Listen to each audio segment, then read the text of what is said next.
వికారాబాద్ జిల్లా పరిగిలో భారీ వర్షం. అర్ధరాత్రి నుంచి ఎడతెరిపి లేకుండా కురుస్తున్న వాన. పరిగి వికారాబాద్ మధ్య రాకపోకలు బంద్. హైదరాబాద్ లో కుండపోత వర్షం. నగరంలో రహదారులు జలమయం. వాహనదారులకు తప్పని ఇబ్బందులు. నిండు కుండల Hussain Sagar. Full tank level దాటిన నీటి మట్టం. 1120 క్యూసెక్ల నీరు మూసీలోకి విడుదల. ములుగు జిల్లాలో విస్తారంగా వర్షాలు. మేడారంలో 10 సెంటీమీటర్ల వర్షపాతం. గోదావరికి పోటెత్తిన వరద. భద్రాచలం దగ్గర పెరుగుతున్న వరద. 40 అడుగులకు చేరుకున్న నీటి మట్టం. గోదావరిలోకి భక్తులు వెళ్లకుండా హెచ్చరిక బోర్డులు. నిజామాబాద్ జిల్లాలో భారీ వర్షం. తొండాకూరులో 4.8 సెంటీమీటర్ల వర్షపాతం. మగ్గడిలోనూ ముంచెత్తిన వాన. శ్రీశైలం జలాశయానికి వరద. ప్రాజెక్టు 7 గేట్లు ఎత్తి నీటి విడుదల. ఎగువ ప్రాంతాల నుంచి కొనసాగుతున్న ప్రవాహం.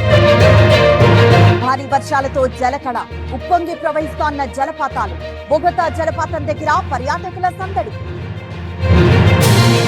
ఎల్లంపల్లి గేట్లు ఎత్తి దిగువకు నీటి విడుదల. గోదావరి పరివాహక ప్రాంత ప్రజలు అప్రమత్తంగా ఉండాలి. జైపూర్ తహసీల్దార్ హెచ్చరిక. ప్రీతి కేసు సిబిఐకి. ఏపీ ప్రభుత్వం ఉత్తర్వులు. నిందితులకు శిక్ష పడాలని కుటుంబీకుల డిమాండ్.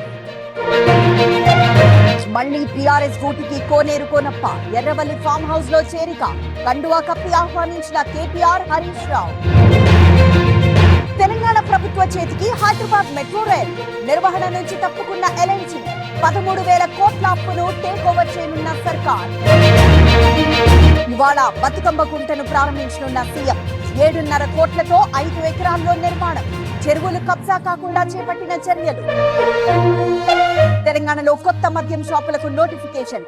ఇవాటి నుంచి అక్టోబర్ 18 వరకు దరఖాస్తుల స్వీకరణ. అక్టోబర్ 23న డ్రా పద్ధతిలో షాపుల కేటాయింపు. సోషల్ మీడియాలో అనుచిత వ్యాఖ్యలు చేస్తే కఠిన చర్యలు. హిస్టరీ షీట్ ఓపెన్ చేయాలని తెలంగాణ పోలీసుల నిర్ణయం. ఆర్థిక నేరాలకు పాల్పడుతున్న వారిపై ప్రత్యేక దృష్టి. ప్రైవేట్ ట్రావెల్స్ బస్ ఇంజిన్ లో మంటలు.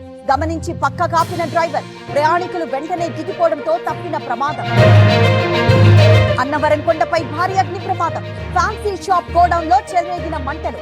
పడమర రాజగోపురం దగ్గర షాపులు దగ్ధం. 5వ రోజుకు చేరిన దేవి నవరాత్రులు. మహాలక్ష్మీదేవి అలంకారంలో దుర్గమ్మ. ఇంద్రకీలాద్రికి భారీగా తరలి వస్తున్న భక్తులు.